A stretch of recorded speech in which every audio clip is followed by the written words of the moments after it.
Bismillahirrahmanirrahim. Assalamu alaikum wa rahmatullahi wa barakatuh, everyone. Welcome to a new video by Decolonizing the Narrative. This is a new podcast episode where I'm going to be talking about the history of the Ottoman Empire. This is very different to my typical format where I have guests on and we discuss various different modern political matters or modern matters or historical matters and we have a discussion. This is more of an educational episode whereby I'll be talking about the history of the Ottoman Empire from start to finish, from the year 1299 to its eventual demise in 1922. What was the reasons for this and how it came about, its rise and its fall. And I'll also be challenging traditional narratives of the Ottoman Empire that it was the so-called sick man of Europe, despite this fact, and it was in a state of perpetual decline and it was not able to keep up with modern Europe. I'll be challenging this narrative and I'll be speaking about the history of the Ottoman Empire. So to understand the context behind the Ottoman Empire's rise, we first have to understand how the Turks got into Anatolia. Of course, the Seljuks, a great Seljuk state which originated from modern day Kyrgyzstan, Uzbekistan, Tajikistan, Kazakhstan. They went and took over Iran and then they went and took over Anatolia. This was in the year 1071 under Sultan Alparslan of the great Seljuk Empire. The Seljuk Empire then dwindled in power, they lost to the Mongols and then they split into different sections. The Seljuk Sultanate of Rum came about and Sultan Aladdin Kayubad, who everyone knows because of the British Ertugrul, came into power.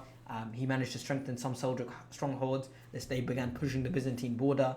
The Byzantine Empire at this time was defeated in Anatolia but still had control of Constantinople, and despite the fact that they were weakening in power, they still had much prestige in the Christian world until, of course, 1204, where the city was sacked by the crusading army into a crusade that they never really even went to.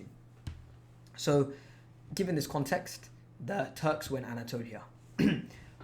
During this time that the Ottoman Empire would rise, which would be around 1299, just prior to this, the Ottomans, before the Ottomans' rise, the Seljuk Sultanate of Rum was defeated by the Mongols in 1242 in the Battle of 1242 and between 1242 and 43 in the Battle of Kozodag, whereby the Mongols essentially made the Seljuks and Anatolia a vassal of the Mongol states. And this was a humiliating defeat for the Seljuks, but also it meant that all these different Anatolian beyliks were essentially left on their own. The Seljuks became a figurehead of the Mongols in Konya. And then you had the Mongols defeat the Abbasid Caliph in Baghdad in 1258, and the end of the Islamic Golden Age, the end of Bayt al-Hikmah, the House of Wisdom, the Tigris running black because of how much knowledge was destroyed in that conquest and in that battle in the Halagu Huns. So now setting the scene for into which the Ottoman Empire would be birthed. There was, to the east of the Ottoman Empire, there was the Mongols. The Mongols still had power, still had prestige during this time. To the west, there was the Byzantines. And to the south, there was the Mamluks. The Mamluks didn't care for the Ottoman Empire's rise. The Mamluks cared mainly about their own strength. They cared about Egypt. They cared about defending Mecca and Medina. The Mamluks had just defeated the Ayyubids and taken power 100 years prior to this, so they were mainly maintaining how much they could survive. And that's why they did not care for the Ottoman Empire's rise. And to the north, of course, you had Russia, and eventually the Golden Horde, which eventually fell not too long after. So the Ottomans were surrounded by these different states. And it wasn't the Ottomans at this time. It was known as the Kayi tribe. And the Kayi tribe was led by Ertugrul Ghazi, who put them into Surt, which was on the Byzantine border. During this time, during the Mongol rise, many Anatolian beyliks either migrated towards the Byzantine border or away from the Byzantine border and more into likes of Ahlat, the other Kayi tribe. If you watch the British Ertugrul, Gundoldu's tribe migrated away and they still exist today in Turkmenistan. So this is the scene in which the Ottoman Empire would rise from. In many sources say 1258, a man named Osman I was born the same year as the eventual fall of Baghdad. Some sources say maybe it was 1254, some say it was 1258. Either way, he was born around the same time. He became the bey of his tribe after the death of his father, Ertugrul Ghazi. He had a dream that a tree came out of his chest and took over much of Asia, Africa, and Europe. And from this dream, you had the founding and the beginnings of the Ottoman Empire. He, with his tribe and his clan known as the Kayi at the time, took over various castles of the Byzantine Empire, began conquering Byzantine lands, Yenishehr, Kula Jaysar, Kara Jaysar, and expanding more and more and more. Of course, Inagul, which is now named, there's a town in Inagul named Turgut Alp because of a famous Ottoman commander, Osman's commander, known as Turgut Alp. And they expanded further until eventually Osman Ghazi died in 1326, and just before his death, they took over Bursa. The Ottoman Empire took over Bursa. Some sources say 1324, some sources say 1326. All we know is that Osman Ghazi was not there during the conquest of Bursa because he assigned it to his son Orhan, but that Bursa was conquered before Osman Ghazi's death, and he received news of the conquest just before his death. Moving past this, you had the rule of Orhan, and then you had the beginnings of the Ottoman Empire. Another memorable moment in this early Ottoman period was Sultan Murad Hodavinger, who was the Sultan after Orhan I, who ruled from until 1389, when he was eventually killed in the Battle of Kosovo. He's the only ever Ottoman Sultan to be killed in battle. He died after famously having the speech about taking the Shahada, about how he was ready for death. He eventually died in 1389. Few key things about what he did is that he implemented a system called the Devshirme, which is the system whereby Christian people will be taken from their villages, mainly Christian boys will be taken from their villages and put into a system of either governance or military. If they were smart, they would go into governance. If they were physically strong, they would go into military. And this was mainly done as a result of the Ottoman Empire being a Christian majority empire, despite the fact that it was Muslim ruled. The reason Osman Ghazi and Orhan Ghazi are not known as Sultan is because the Ottomans were very small at this time. Sultan Murad I and Sultan Orhan. Some people say it was Orhan I who first received the title of Sultan. Some say it was Murad I. Let alone, we know for a fact that Osman Ghazi never became known as Sultan Osman. He was always known as Osman Ghazi, which means the warrior, or Osman Bey. Because they ruled a very small principality surrounded by other giants. But this system of governance that was done by Murad as the Ottomans began to conquer into both the Balkan region and further into Europe and the Byzantine lands, destroying virtually every Byzantine issue. This was later intensified by Bayezid I, who doubled the Ottoman expansion, doubled Ottoman conquest, expanded further into Europe, to Rumelia, into Byzantine lands, even trying to take Constantinople, which unfortunately he failed in, until he was eventually captured and killed by Timur in 1402 in the Battle of Ankara, and he died in 1403. In this period, you had the 11-year interregnum of the Ottoman Empire, which was the period in which the Ottomans became closest to ever falling in its history until eventually its demise in 1922. And in this period, the Ottomans lost a lot of their land to the Byzantines because they were virtually in a state of perpetual civil war. And as a result of this, the next Sultan, who was Sultan Mehmed I, implemented a system of fratricide whereby there was no leader until all the brothers of that leader was killed. So when a Sultan would take power, he would have all his other brothers killed in order to establish this central control. And whilst it is incredibly disgusting and inhumane and impossible to even fathom in modern day, it was a system of governance which protected the Ottoman Empire for hundreds of years, because it meant that there was no civil wars and that the Ottoman sultans would be educated to their maximum capacity.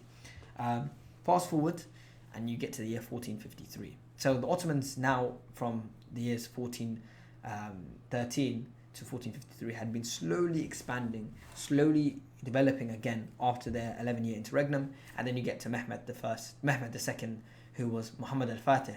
He ruled briefly in 1444 to 1406 after his dad Murad II gave him way to lead, but he was seen as a kid. He was only 19 years old. He had the dream of conquering Constantinople, and after having a huge military expansion and developing ships which people would carry on the ground, developing cannons which were bigger cannons than you could ever imagine, developing the battle strategy and developing war strategy, developing the Janissaries further. The Janissaries were founded under Devshirme, as mentioned earlier. The Janissaries now at the peak, and the Ottomans now had gunpowder. They were known as the Gunpowder Empire because they had access to gunpowder. The Ottomans destroyed the Byzantine forces in Constantinople. It was a historical battle, lasted about 2 years, from 1451 to 1453.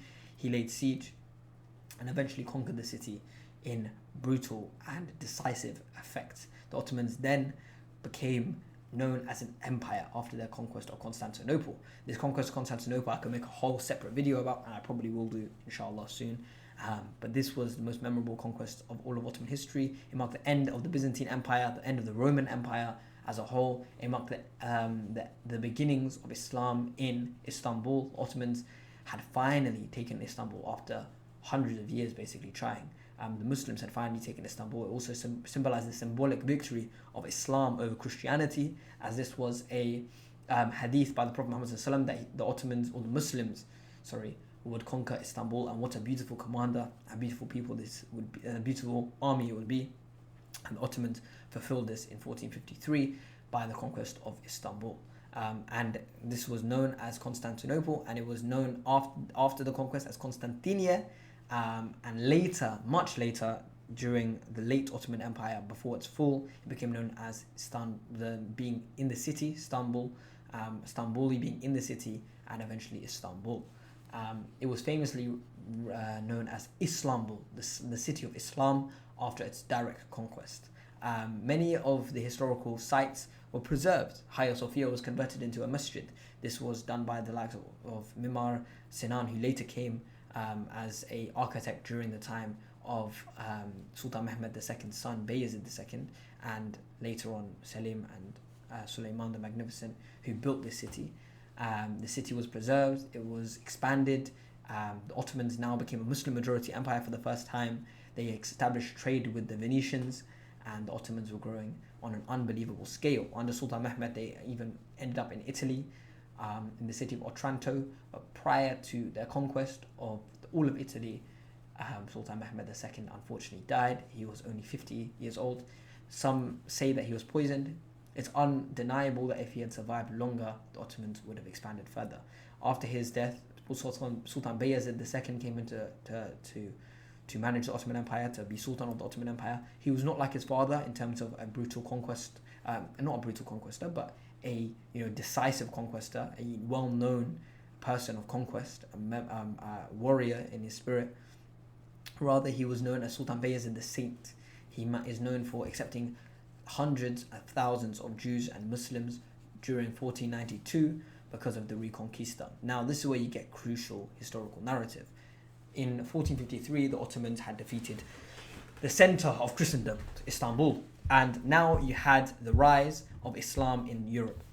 Many people couldn't accept this. That's why in 1492, you had the Reconquista of Spain, the removal of and expelling and mass murder and genocide of Muslims and Jews in Christian Spain. And from this, you had a deep hatred of Islam by a man named Christopher Columbus, who set out to retake Istanbul, to retake Constantinople for the Christians. And he set out on a crusade to speak to the Grand Khan of the Indians and convince him to convert to Christianity and take over Istanbul. And instead of ending up in India, he ended up in Americas. So now you see how the Ottoman Empire's conquest of Constantinople even led to the expansion of the discovery of the Americas and the eventual colonization of the Americas. And that all originates from Sultan Mehmed II's conquest of Istanbul because of the deep hatred of Islam, etc., etc., etc. After this, you had Sultan Selim I, who was undeniably the most underappreciated sultan of the Ottoman Empire. And the reason that I'm mentioning these early sultans is because these early sultans were the true heroes of the Ottoman Empire. Later sultans, yes, they managed to rule over, but the Ottoman Empire began to decline. Whereas in the rise, it's very easy to point out the notable sultans of the Ottoman Empire. Sultan Selim I, the first of the Ottoman Empire, was known as Sultan Yavuz Sultan Selim, the harsh, the stern. But he conquered so much land in only 8 years of his reign. He imprisoned his father. Most sources say that he killed his father to become sultan, which is very harsh. However, he took over all, instead of focusing on westward expansion, like Sultan Mehmed. Mehmed focused on westward expansion, expanding the Ottoman empires into Europe, taking over Italy, taking over Istanbul, taking over virtually all of the Balkans, Bosnia, Albania, you name it, Romania. The Ottomans now focused on east and southward expansion. That's why you had the conquest of Syria, the conquest of Egypt, the end of the Mamluk Caliphate, the end of the Mamluk Empire, the beginning of the Ottomans now being called a Caliphate, the conquest of Hijaz. They didn't need to conquer it, they just took control of it from the Mamluks. Now they protected Hijaz, the conquest of now modern day Saudi Arabia, the Ottomans had control of. Syria, Palestine, the conquest of Jerusalem by Yavuz Sultan Selim. All of these lands now were Yavuz Sultan Selim. However, he died of anthrax because of constant horseback, which is a form of modern day, you would say, cancer. After this, his son Sultan Suleiman the Magnificent, who was a hero of the Ottoman Empire, he was arguably the best sultan. Many people say he was the best sultan. Many people put him and Sultan Mehmed II as the best sultans of the Ottoman Empire. It's up for debate. He went on 13 campaigns in every direction. He expanded into the likes of North Africa, taking over modern day Libya, and further lands in that area, taking over, of course, Egypt, and further expanding away into that land. The Ottomans also at this time had control of the Barbary pirates, so Hayreddin Barbarossa, who took over Algeria, and the Ottomans now had control of Algeria as a result. Hayreddin Barbarossa was appointed Grand Admiral of the Ottoman Empire, and expanded, and the pirates of the Ottomans, the navy of the Ottomans, began growing in power. The Ottomans further expanded into Rhodes, further expanded into Hungary in the Battle of Mohacs in 1526. They expanded further into the Christian land. This time it was the Habsburg Empire, and the Ottomans were defeating them in huge capacity, and the Christendom was trying to unite but could not unite, and the Ottomans began to expand further into Europe, taking over virtually all of Hungary, taking, of course, going into the Safavid lands. The Safavid Empire had just recently saw a rise. They were taking over parts of modern-day Iran, Iraq, taking over the likes of going into areas in Russia, Crimea, and the Ottomans were expanding in virtually every direction under Sultan Suleiman the Magnificent. But also, he was known as Qanun, the lawgiver. Many Ottoman laws were now put in perspective by Sultan Suleiman the Magnificent, modern laws, reforming the laws, making it so that there was more quality, making it so that there was more governance, there was more ability to govern, that the systems, the people will be able to be prosperous and rich, easing on taxation. These were all law systems that were done by Sultan Suleiman the Magnificent to benefit the Ottoman Empire. And that's why you see the golden age of the Ottoman Empire happen under his reign. The Ottomans were full of wealth, the people were so prosperous under his reign. And he married a very famous woman named Roxolana, who later became Hurrem Sultan, who was the first time that the Ottoman Sultan had married. Many say that it was the first time the Ottoman Sultan had married a woman, because prior to this they would have concubines, and they would not marry these women that would be concubines.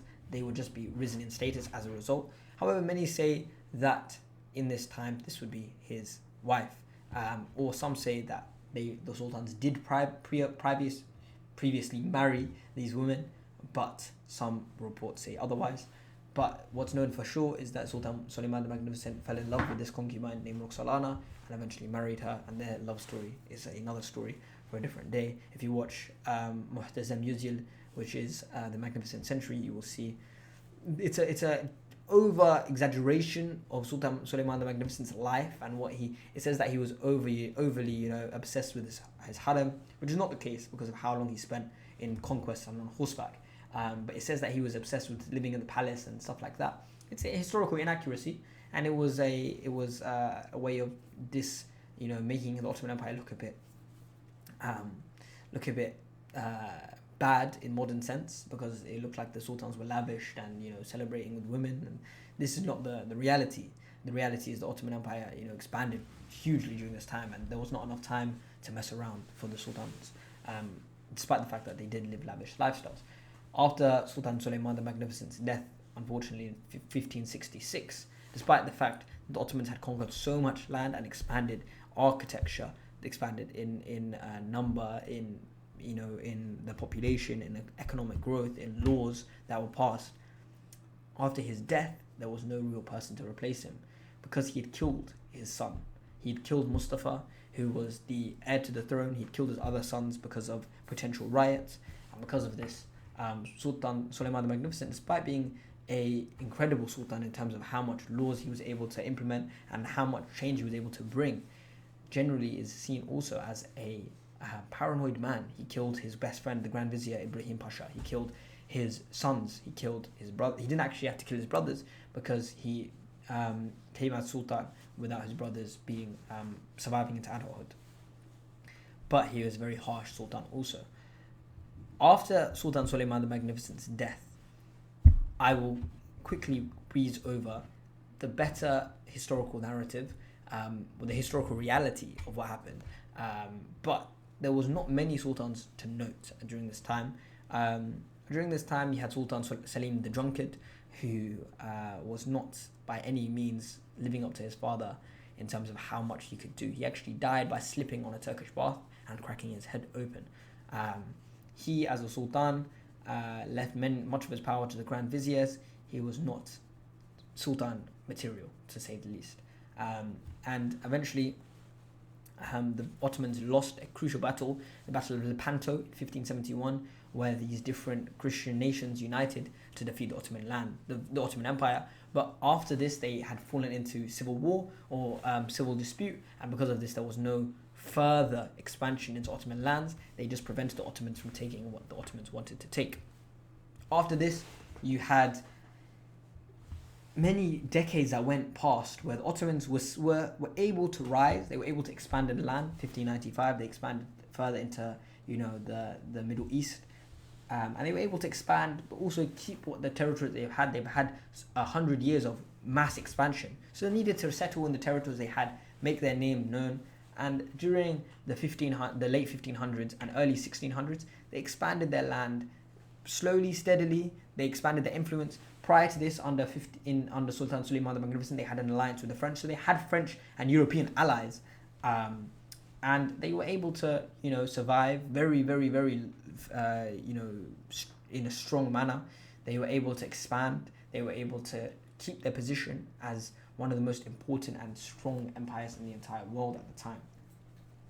And you had the likes of Sultan Ahmed I, who in 1603 became Sultan and built the Blue Mosque, and you had him who removed the policy of fratricide, which meant that all the Ottoman brothers were not killed, but instead they were kept in solitary confinement. Not solitary confinement, just kept within the walls of a palace, and therefore could not go out, because if they were to go out, then someone could reach them and launch a coup on the Ottoman Sultan.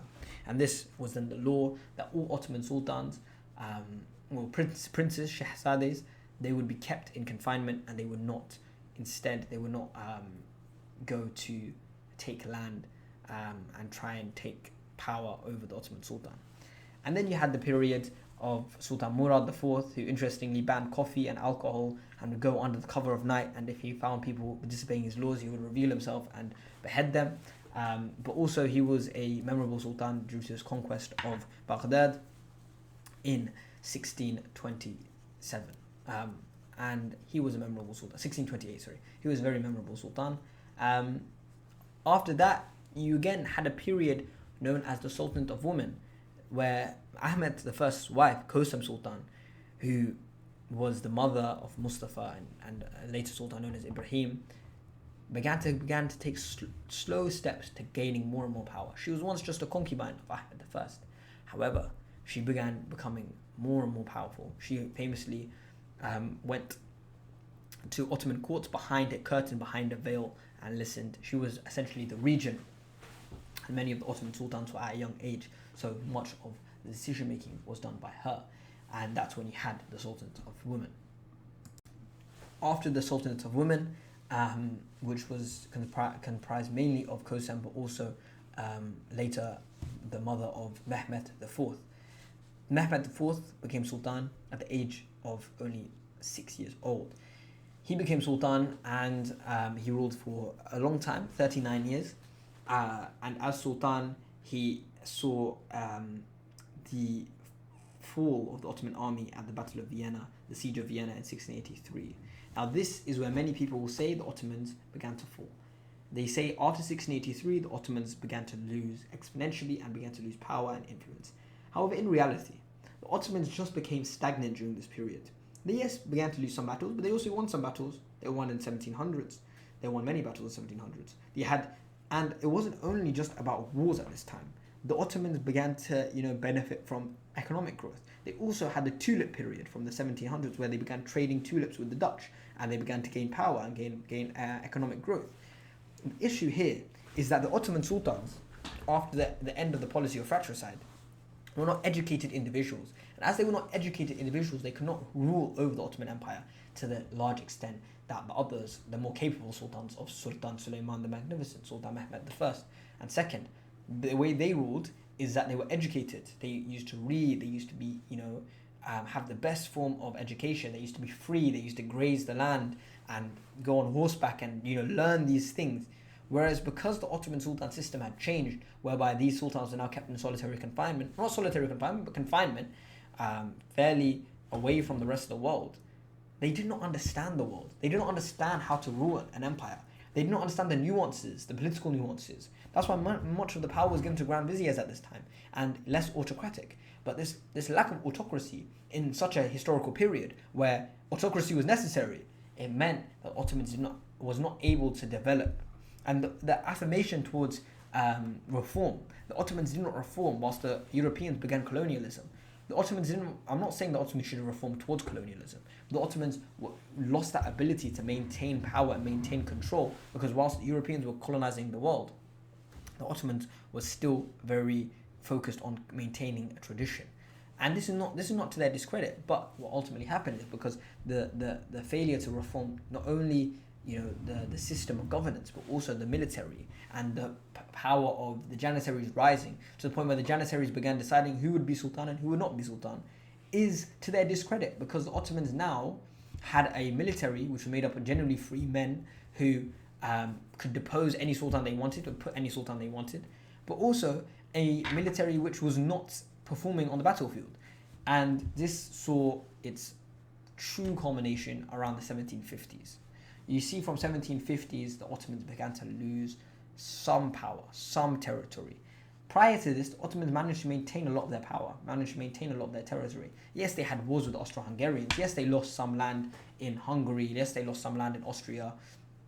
They never actually entered Austria, but yes, they lost the siege of Austria. Yes, they began to lose some land to the Russians, but they were still strong. They were still known as a formidable force. However, 1750, they began to go on a downward spiral. And despite this, the fact that they managed to try and implement some reforms under Sultan Selim III, who tried to bring about reforms, this was then put back in his face. And this is when you see what the Ottoman Empire, its failures were. The affirmation towards reform, despite the fact that the Ottomans now were a caliphate, under Selim I, they became a caliphate. They did not use this position of being the leaders of the Muslim world. They, of course, maintained and protected pilgrims when they went into Hajj and Mecca and Medina. But the fact of the matter is the British took over India. The British took over all these Muslim lands. Yet the Ottoman Caliph had ability to mobilize them. However, they did not utilize this. They did not utilize the mobilization of Muslims in Russia or Europe. And in 1750s, afterwards, after 1750 and 1780s, 1789, which is when Selim III came in, you had his demise in 1807. And then in the 1800s is when the Ottomans really began to see issues hit them all at once. They lost Greece, they lost Bosnia. They didn't lose Bosnia fully, it was annexed later on, but they began to lose influence in Bosnia. They began to lose virtually almost half of the Balkans. They had many Balkan wars. They began to lose Algeria to the French. They lost Egypt, not to the British at this point, but they lost Egypt to Muhammad Ali Pasha, who was an Ottoman admiral himself. And they began to decline in power. They eventually had the Tanzimat reforms, which was a form of secular reforms. And it was necessary in terms of keeping the Ottoman Empire alive and well, but also it meant that the Ottomans were now indebted to the West. The Ottomans began taking out Western loans, and they became reliant on them. And they needed to take loans. The Ottomans now in the 1800s were not being able to keep up with the sophistication of the British and the French economies, despite the fact that they should be able to compete with them, given their population and size. And as a result, the Ottomans began to take more loans, more reliant on the West, and the likes of Sultan Mahmud II and Sultan Abdul Majid I, and then Abdul Aziz, they began to decline in power. Yes, they began to become more strengthened internally in terms of they reformed the military, the auspicious event of 1826 whereby all the Janissaries' corps were killed. Yes, they began to gain control in terms of the land they held. However, they began to lose land because they were not able to maintain the power of those lands, deal with external forces. They weren't able to deal with the Russians. They weren't able to deal with the British and the French pushing their borders. They weren't able to deal with the Greeks. And that's why, as a result, the Ottomans began to lose some power and lose some influence and lose some control over those regions that they controlled.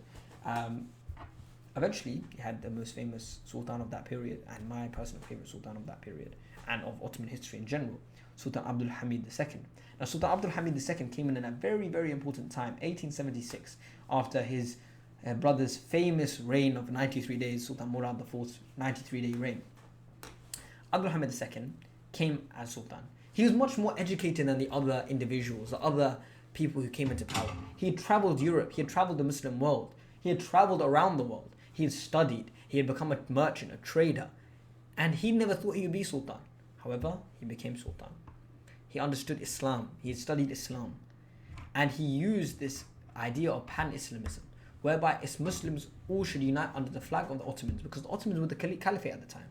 The Ottomans were a Caliphate, so they were a form of common identity, whereby people could unite under their flag. That's why the Ottomans mobilized the British Indian, the Muslim Indians in Britain, in British India. They mobilized them, and they gained control of them, and they got donations from them to build the Hijaz Railway. Yes, when Sultan Abdul Hamid II first came in charge, it looked like he was just like all the other Ottoman sultans. He lost the war against Russia. He lost the control of Egypt in 1882 to the British. So in his first 7 years, they looked like they were losing all this land. Then he focused on how am I going to develop this world, this empire. He had a successful war against the Greeks in 1897, defeating the Greeks, gaining power in Greece. He introduced the Hijaz Railway, whereby Muslims would be able to go from Sarajevo all the way to Mecca and Medina. He implemented more stately reforms. He reformed the army, the military. He came up with the Soviet regiment of soldiers who would make up the palace, whereby people from the original village of Osman Ghazi I, remember how I mentioned that at the beginning? They would come and defend his land, his life, and defend the palace from external attacks. He defended the Ottoman lands from external forces. He managed to keep the Europeans fighting against each other to keep the Ottomans safe and steady. He paid off 95% of all the Ottomans' debts in those years. He managed to defeat the Greeks. He managed to push the Russians back. He managed to keep them meddling with each other. He had alliances with the Americans, allegedly, by telling the people in the Philippines, the Muslims in the Philippines, to stand on the side of the Americans. So he had alliances with them. He managed to keep control. He had further alliances with the likes of Kaiser Wilhelm in Germany. And he was able to boost Ottomans' status. Prior to this, in 1850, they became known as the sick man of Europe. But Sultan Abdul Hamid II showed that every sick man can be healed. Now, his demise is truly tragic. What he did is he understood the importance of education. So he began sending many students to Europe to study. He also began developing the forms of education in Ottoman lands. However, those very same students that he sent to be educated in the West, came back and turned against him. They saw the lavish lifestyle of the West and they said, why are we living in the Ottoman lands when we are so poor and we are so backwards? Why do we not get to drink alcohol? Why do we not get to enjoy the perks of being European? And that's when you had the fall of Sultan Abdul Hamid II's reign. It was known as the Young Turk Revolution in 1908, whereby the Sultan would become nothing more of a figurehead to the new constitution. The constitution had many issues with it, let alone the fact that the people who were now running the Ottoman Caliphate were secular. The likes of Enver Pasha, Ismail Pasha, Ahmed Jamal Pasha. These Pashas were nothing short of seculars who did not seek to utilize the Islamic position of the Ottoman Empire. And the fact of the matter is the Ottomans had reformed 100 years before. 100 years before in the Tanzimat reforms, they removed the likes of the turban and they implemented now the fez. They tried to become more Western. And Abdul Hamid II kept that. And he also said, well, we need to recognize our Islamic identity. And this is something that could not be accepted by the Young Turks. And they overthrew Abdul Hamid II in a counter coup in 1909. Now, you see the fall of the Ottoman Empire. Prior to this, they were still maintaining land, maintaining control, maintaining an element of life. In 1909 is when the Ottomans, it was essentially done. 1908, they annexed Bosnia. After the fall of Sultan Abdul Hamid II, they annexed Bosnia. The Austro-Hungarian Empire. 1912, they took Libya, the Italians. 1911, It was 1911 that the Italians took Libya, and the Ottomans could do nothing about it. Then they had the Balkan Wars of 1912 to 1913, where the Ottomans lost virtually all the Balkans. Then in 1913 you had the Second Balkan War, where Ottomans gained a tiny bit more control, but nonetheless the Ottomans were losing power. And moreover, there was a rise in nationalism. Now, remember how I told you the Greeks had a war of independence in 1826, where the Ottomans lost to the likes of Britain and France. And then later on you had another war in 1897, which the Ottoman Sultan Abdul Hamid II won. This is because at this time you had a rise of nationalism. People believing in their own national identity as opposed to believing in the identity of the Ottoman Empire. The Ottoman Empire now became nothing. People were thinking, I'm Macedonian, I'm Albanian, I'm Serbian, I'm Austrian, I'm Bosnian, I'm Arab. And because they separated themselves from the Islamic Caliphate, their Ottoman Empire, why would we be ruled by a bunch of Turks? And this is something that the nationalism gave rise to even within Turkey, because the secularists, the secular Turks who had the Young Turk Revolution, themselves were nationalists. The General Assembly was made up majority of Ottomans who were Turkish, not the Ottomans of Macedonia, of Albania, of the Arab world. They had an underrepresentation. It was mainly made up of majority Ottomans who were Turkish. And this cannot run in a multinational state. In a multinational state where there's different nations, different people, different ethnicities, there needs to be equal representation. Yes, there will be an Ottoman Sultan, but the Ottoman Sultan, their viziers were made up, the Devshirme were made up of different people of different classes, different countries. They still had representation of the Arab world. The Arab world was generally left by the Ottoman Empire, to be honest. The Ottomans left the Arab world because they could not enslave them. They could technically enslave the likes of the Slavic people, mainly because of Islamic guidelines around the slavery that they used at the time. Now slavery is bad in modern Islamic sense, but back then it was permissible, and they viewed it as a way of taking people because they were Slavic, they were non-Muslim, they were able to take them as slaves. They took them as slaves, they would convert to Islam. That is fine Islamically. That if your slave converts to Islam, it's different than if you are taking a Muslim slave. And that's why they've generally ignored the Arab world. They had them pay their taxes, they protected them, they sent military, they took military from them, they had regiments from them, they had viziers from them, they had representation, but not on the same level as they did of the Balkan regions, mainly because they could not enslave them, so they let them be. And that's why Ottoman Egypt and Ottoman Syria and Ottoman Persia was completely different to the likes of Ottoman Balkans. And that's why there's a very different mindset about the Ottoman Empire in those different lands. Now, going on to the fall of the Ottoman Empire, we talked about these wars in which they had. Then you had the biggest war known as World War I.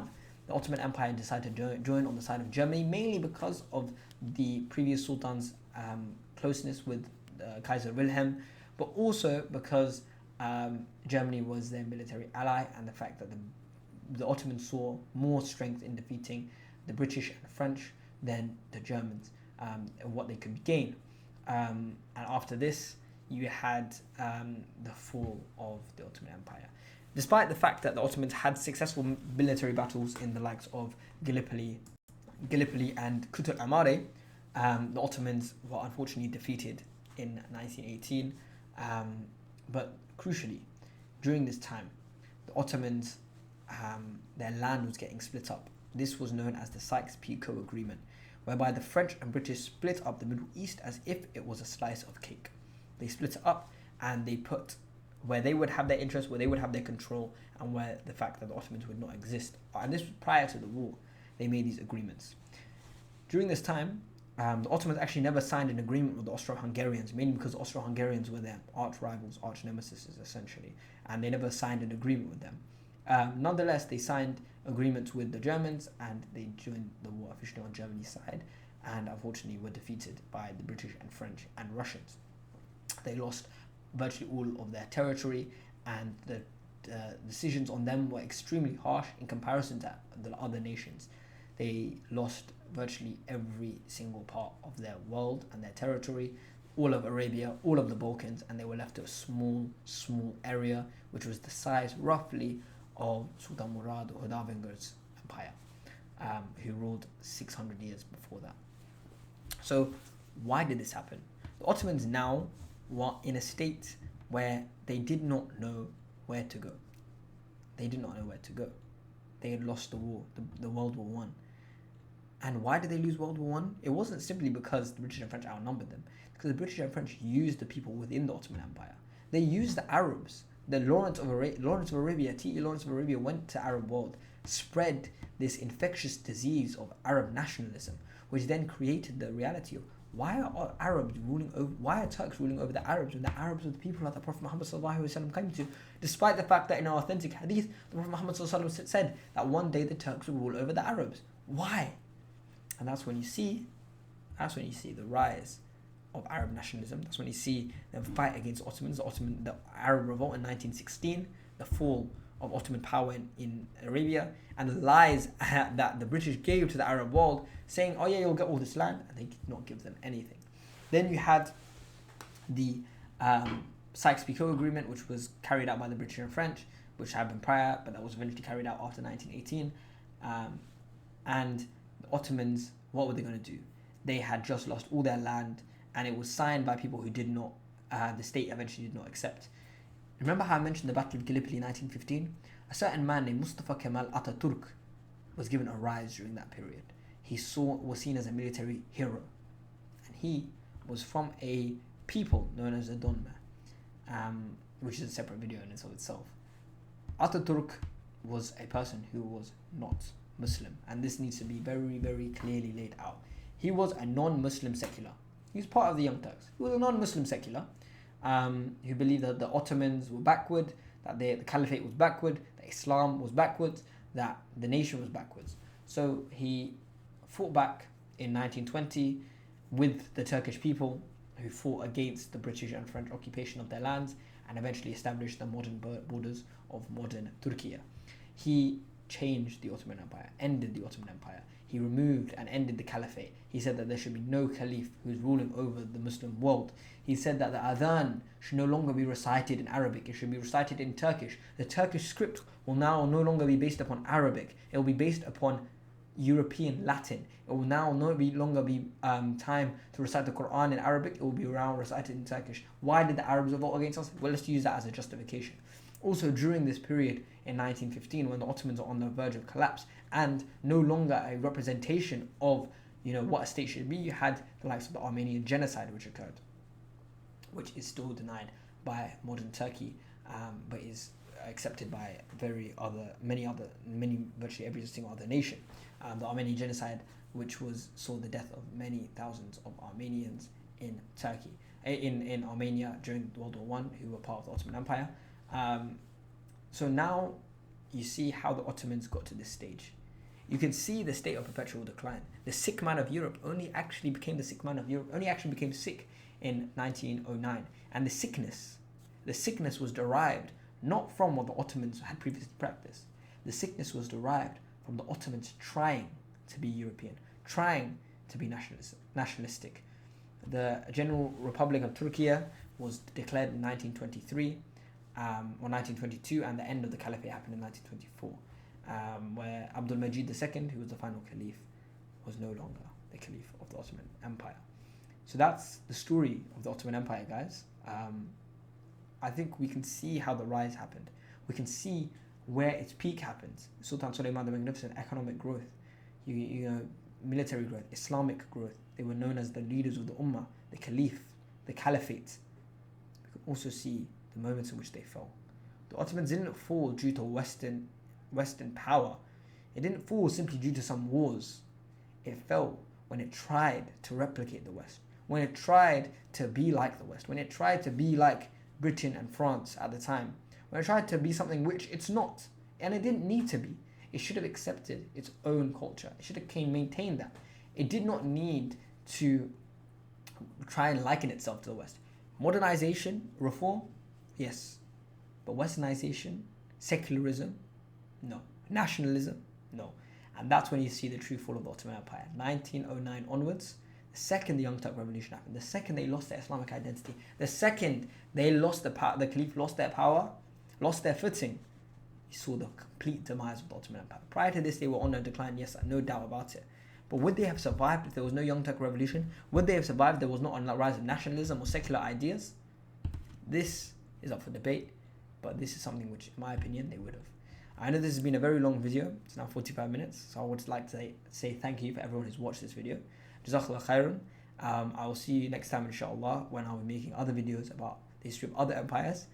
This is a very different type of podcast, very different type of video, whereby I just talked at a camera 45 minutes and tried to spew as much knowledge as I could. But I hope you enjoyed it.